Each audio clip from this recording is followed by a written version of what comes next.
Quality is not an act, it is a habit.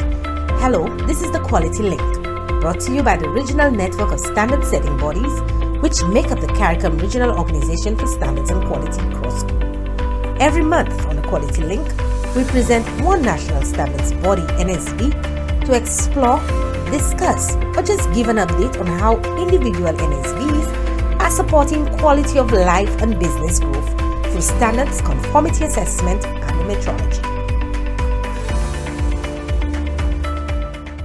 Rivers are filled with it. Fishes are swimming with it. Beachfronts are collecting it. Landfills are clogged with it. Trash bags are filled with it. As a country, we have a major problem with respect to plastics. We love to litter when using any single-use plastic products. Statistical evidence from SIB National Survey DOE Public Awareness 2016 shows that annually we import 52 million pieces of food containers, styrofoam and plastics, 200 million plastic bags, 57 million plastic bottles and 37 million agricultural plastic bags, and annually manufactured products of 5 million pieces of styrofoam, 35 million single-use plastic bags, 432,000 styrofoam egg trays, and 500,000 plastic straws and utensils, which accounts to approximately 100,000 metric tons municipal waste for final disposal. This product has much usage to us. It has proven to last longer than a lifetime. Plus, it's a material we can't seem to live without. It can take hundreds of years to break down, and even so, its presence is still there in the form of microplastic. It's hurting wildlife and aquatic life. It's in our food chain.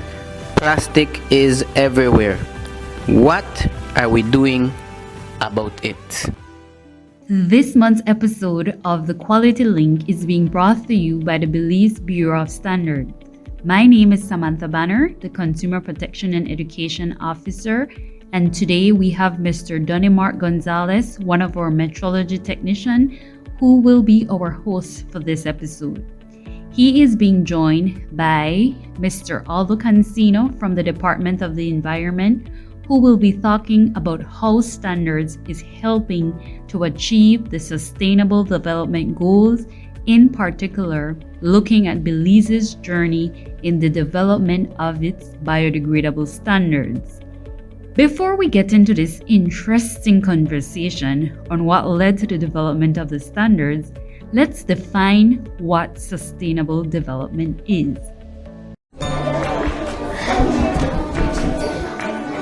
Okay, students, let's focus now. Teacher, yes, teacher. Can anyone tell me what sustainable development means? Ganze? Huh? Anybody? Teacher. Last night my dad was talking about sustainable development and he said something about people and nature and something else.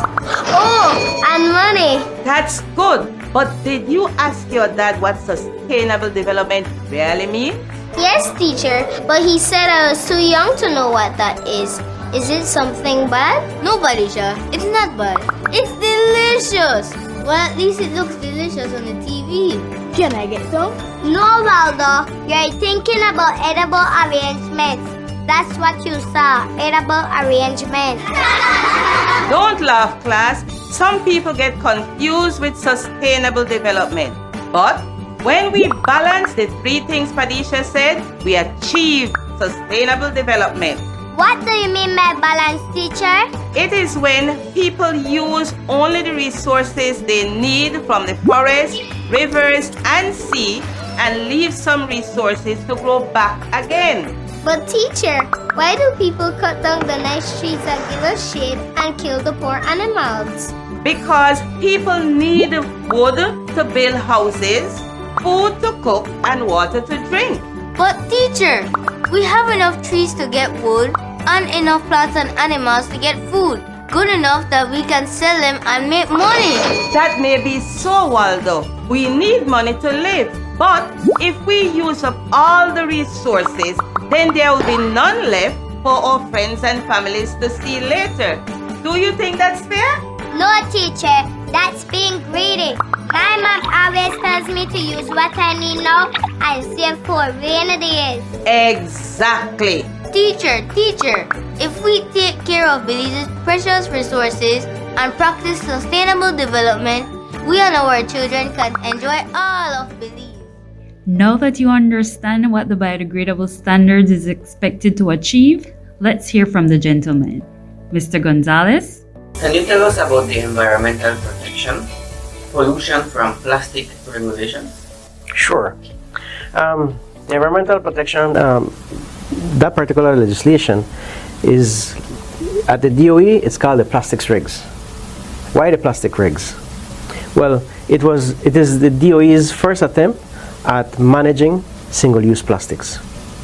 So, the Department of Environment had engaged a consultant to identify mechanisms and try to work a system to evaluate the Returnable Containers Act. What that showed was actually that there's a high level of imports of single-use plastics. So what we did was introduce this particular legislation so that we can establish an import system, we can identify restricted and prohibited products, and we could also start to transition into biodegradable products. So the regulation, first of all, highlights some plastics that we want to phase out. So all of these single-use disposable containers and single-use plastic bags, these were the focus of this legislation, that we would have been able to phase them out and phase in something else. How we would have controlled it was through a permitting system.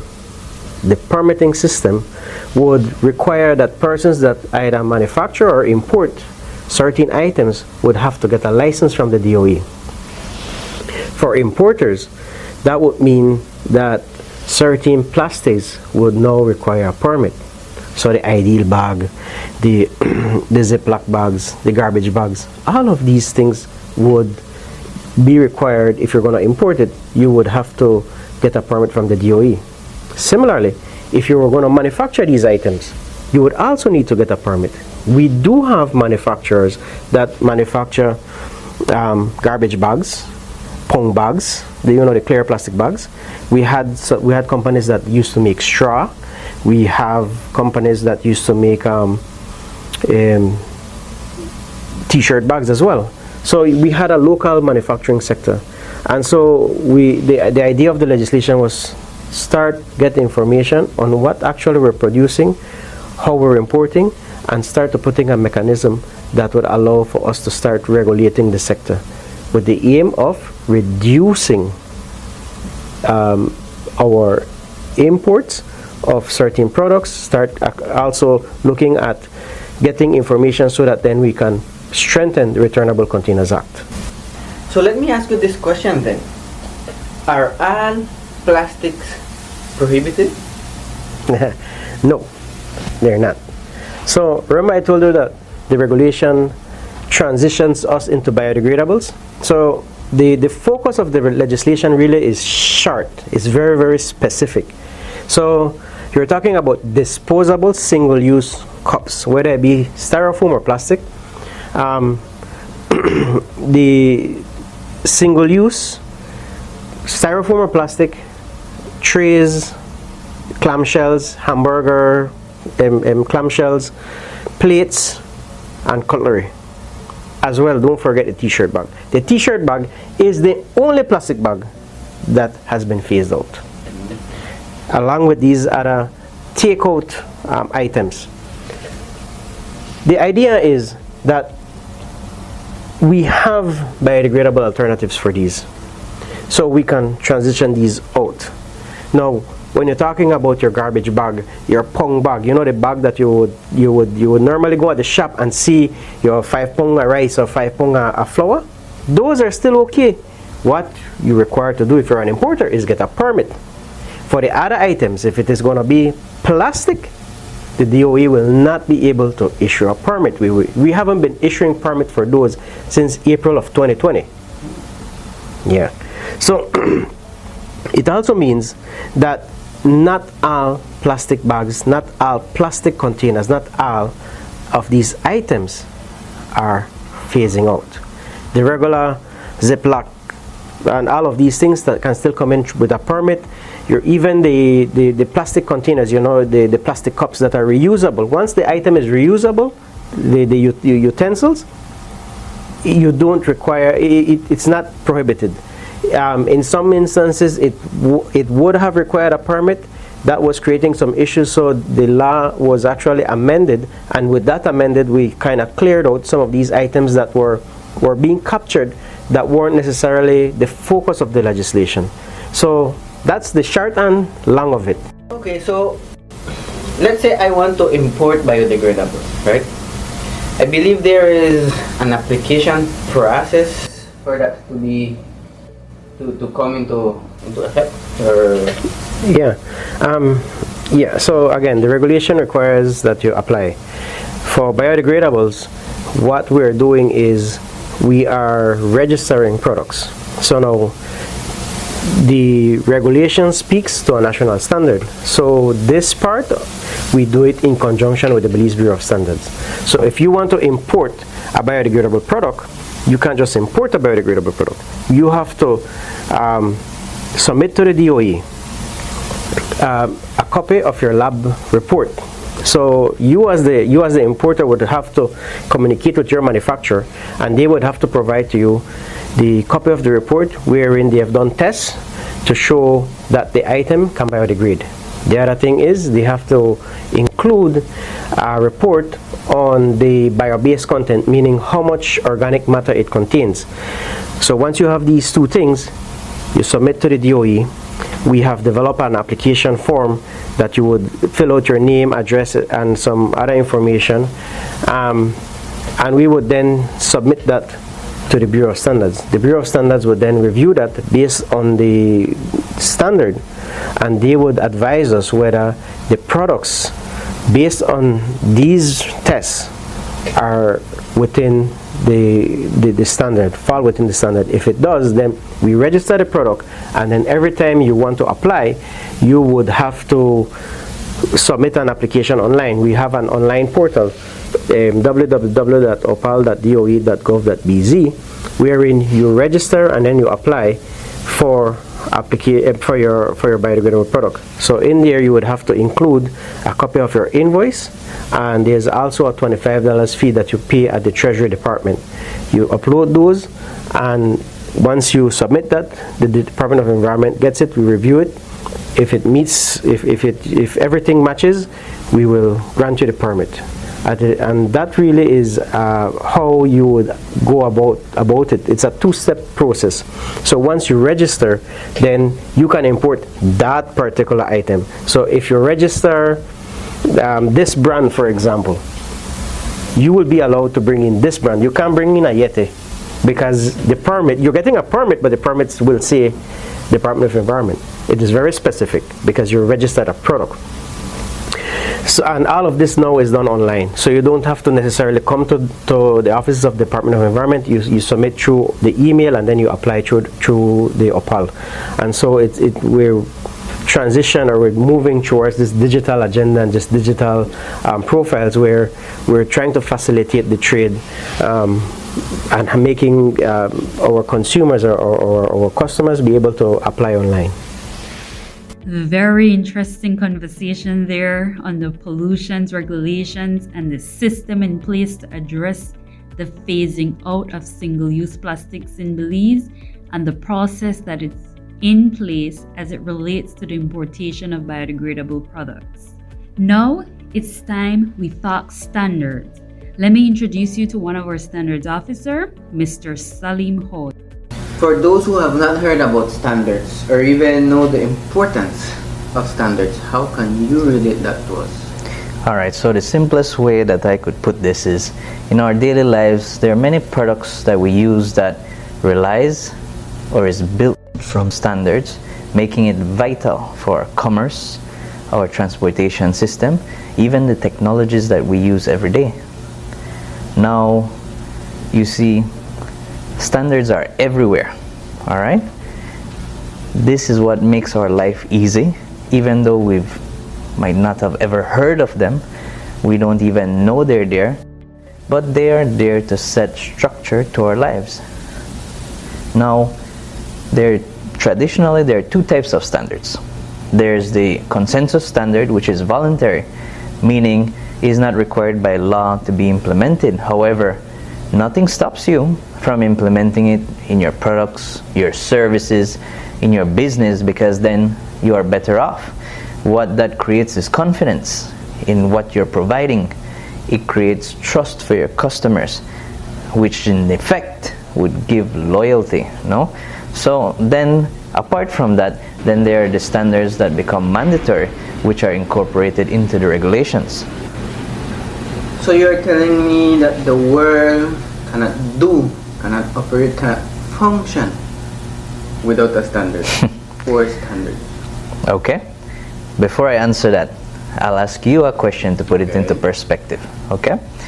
Imagine going online to purchase from a manufacturer anywhere in the world, and they don't even use the minimum requirements of a standard for quality and safety. How would that make you feel? Not well, not good. Alright, for one, that product can fall apart. 2, it may prove to be unsafe. 3, it may not even be compatible for the purchase of the equipment you want to use that you already have. So, to answer your question, of course not. Standards are very vital.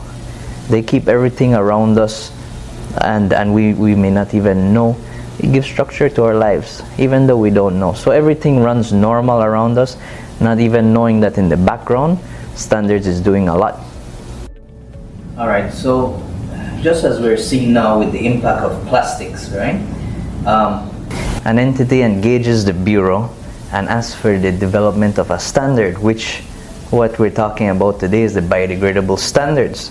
So with that said, it is very important that you see that we have a problem. Plastics, it damages our environment, the ecosystem, and it all indirectly plays to our unsafety for humans and so forth. So what we do when developing a standard, and this is called the standardization development process, is that we invite government, industry, academia to be able to develop a well-rounded standard document, right? With that, once we've done that, we advertise this to the public so that we can tell them, this is what we're doing, this is the problem we want to fix, we want to make it better. And they go ahead, they read that, they give us our comments, we come back to the table and we fix it. And it's not based on a gut feeling. It has, the whole standardization development process is based on science. So if something needs to be changed, there needs to be scientific evidence. Okay? So in this instance, in the phase out of single-use plastics, well then, this is why we're developing that standard. And mind you that a standard can take up to 2 years to develop. So you can see this standard goes through a rigorous process because it will impact everyone, industry, government, even the consumers. So we want to make sure that the process, the final document is fair for everyone because it's going to impact everyone. Wow, this is really deep stuff. Because you see professionals, they come together, and even academia, as you mentioned earlier, and it tells me that this process is engulfed in science, right? And what happens here is that this cannot be a guessing game between right and wrong. And as you mentioned earlier, so this would make me ask you this question, which is very important. Okay. Is this the core mandate of the Belize Bureau of Standards?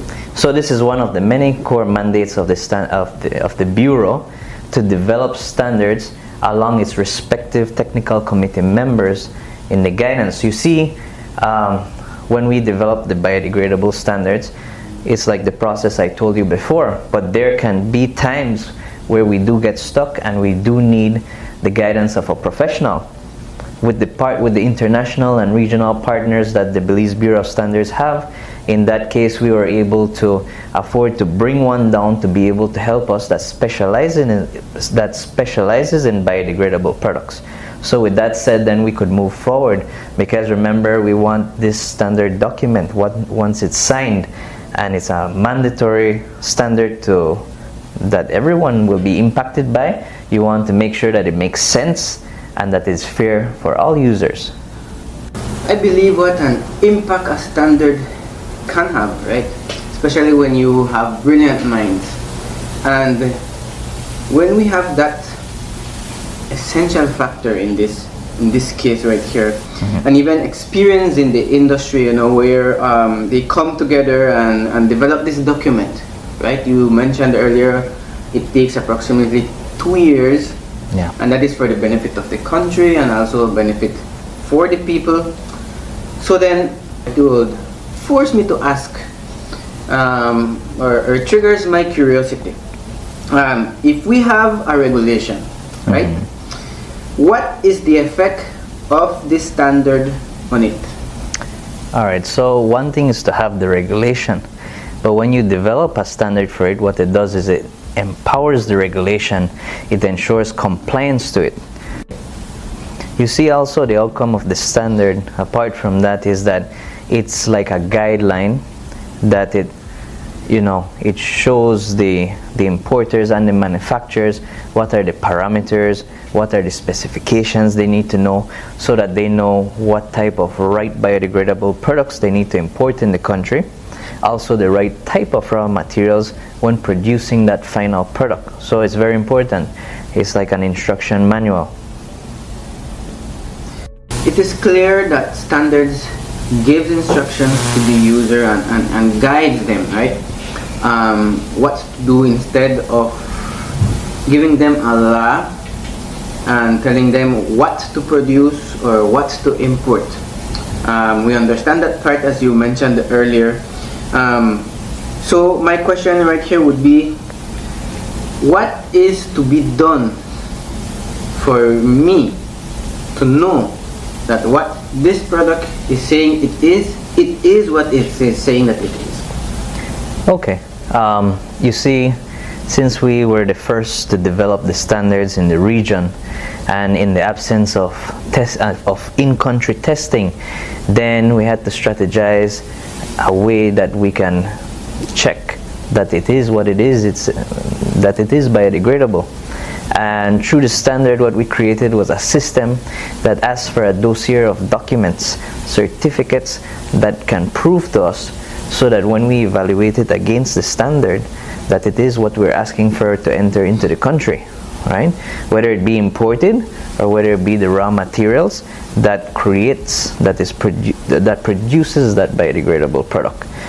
Okay, so this system would be called a third-party certification system, and with that, then we take control of how we can check that it is a biodegradable product. There is where we can trust and have this confidence. Exactly, so that when you go to the supermarkets to buy, it is a biodegradable product that you're buying. Okay, so that's just the checks and balances, and the way that in which we strategize and we can use to evaluate against the standard. So you could see, with the standards being developed, with the third-party certification set in place, this is one of the first actions that we're doing to find solutions to some of the SDGs that is correlated with what the biodegradable products are. That is exactly what came into my mind when you mentioned that.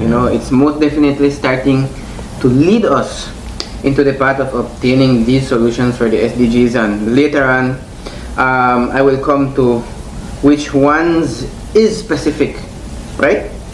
But first, what would you say to our consumers, and what would you tell them to look out for when they are in the store for these products? Well, when they go shopping to the supermarkets, what they need to observe is that they look at the packaging that the biodegradable product is, no?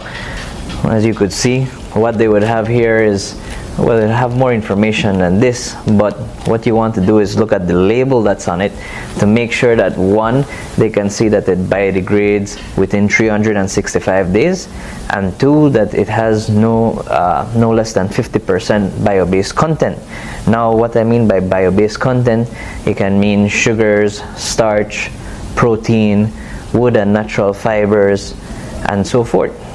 Now we have other part of the standard, which includes environmental claims that should not be used because of it being vague or non-specific, or which broadly implies that a product is environmentally beneficial or environmentally benign. So these are names that should not be used, such as environmentally safe, environmentally friendly, earth friendly, non-polluting, green, nature's friend, ozone friendly, ecological. So these are names to note for environmental claims that should not be used.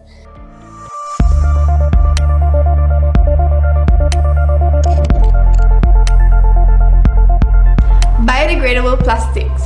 When talking about plastic, don't you always hear people say that this plastic or that plastic is biodegradable, eco-friendly, environmentally friendly, green, or even ecological? Well, the truth is that these words and many others like them are often used to give the impression that the product is better for the environment. When shopping, the terms to look for are bio-based, compostable, or environmentally degradable plastics because they are tested against specific standards to ensure that they are broken down with minimal impacts to the environment. But what does biodegradable really mean? To put it simply, it is the breakdown of something into water, carbon dioxide, and biomass by the action of living organisms, usually bacteria or fungus. However, people call some plastics biodegradable, but they never fully break down because they still contain plastics made from petroleum or inorganic material. The plastics just break down into tinier pieces called microplastics, which then enter the food cycle through the ingestion by animals that people eat. Don't be fooled, check your labels. And just to go in more in depth in what the specifications and the criteria of that standard involves, we should note, this is very important, that dyes, colors, and even inks, these should all be biodegradable to be able to comply with the standard. So, for example, if your final product complies with the standard and thereafter you print a logo on it using any of those three, if those do not comply with the standard, even though your product has complied with the standard, it will need revisiting for testing because it will not qualify if the inks or any of those are still harmful to an environment. So that is good to know that there are only two things, that we need to look out for. Yeah, two very important things so that they can tell that that truly is biodegradable. That is wonderful. It is great that we see grand effort in the development of this standard for biodegradables, and congratulations for being the first in the region. Surely in charted waters, and especially even more to empower the regulation, right? And also, it is impressive that there is a system in place. That is something very important. A funnel to speak, right? Because we can now see that there is compliance with the standard. But don't get me wrong with what I will say right now. Despite of all the system that is in place and the rules that are in place, I am pretty sure that people will find loopholes and you will still find plastics that are being sold in those shops. So that forces me to ask, is there something in plan that you have to tackle that situation? Well, everybody will tell you that a regulation is only as strong as the monitoring and the enforcement that goes along. We have one advantage. The regulation is because we're doing something with standards, we have a good partner. We have Belize Bureau of Standards and the DOE. We are actually on the ground as we speak. We have officers on the ground doing market surveillance. And so basically we're going into shops, identifying the biodegradable products that are in the market, identifying whether they're prohibited items. But to go even further, really The only way that we will identify whether these products actually meet the standard is if we test. That's where we're going. We're going to do conformity assessment. So what that means is that we're going to take samples of the biodegradable products, we'll send it to a lab, and we will identify a specific test to be conducted. And once we get the results, we will then notify the importer what the results of this test is. So while I trust all of these importers, we like sleep to one eyes. We need to test, and we need to do this, and this is what we're going to do in the next couple of months. And so in the near future, we will be able to advise the public on which of these products really are meeting the standards. Where these standards are not met, I believe there will be a deregistration process. You've registered based on what you've submitted, but if for any reason something doesn't match up, then you'll be deregistered as well. And so compliance monitoring is something that is very important. It is very costly, but it also means that you as a consumer will know that in fact that the item that you're buying is a biodegradable product. A little bit further, as a consumer, you have the opportunity to go to any shop and ask, you have a query about a specific brand or item, you can take a picture, email it to info@environment.gov.bz, and you then also become part of this monitoring team.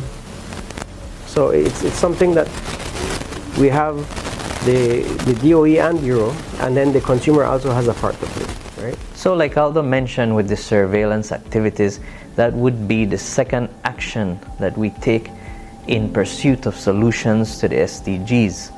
Now with that said, these SDGs would be life on land, life below water, good health and well-being, clean water and sanitation, and in respect to the numbers would be SDG 15, 14, 6 and 3. So you see we've done two actions to make sure, one, that we are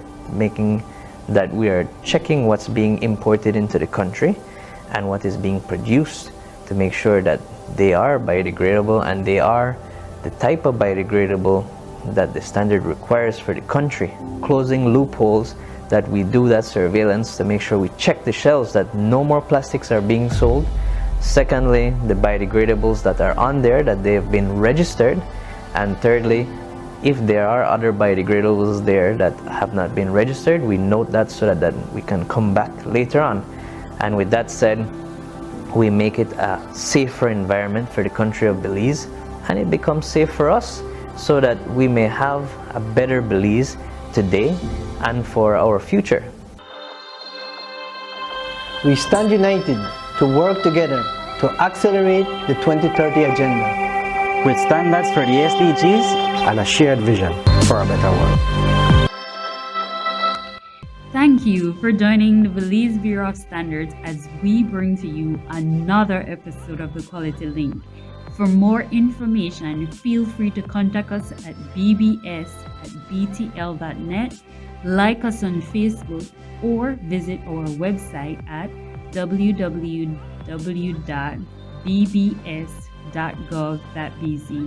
Goodbye.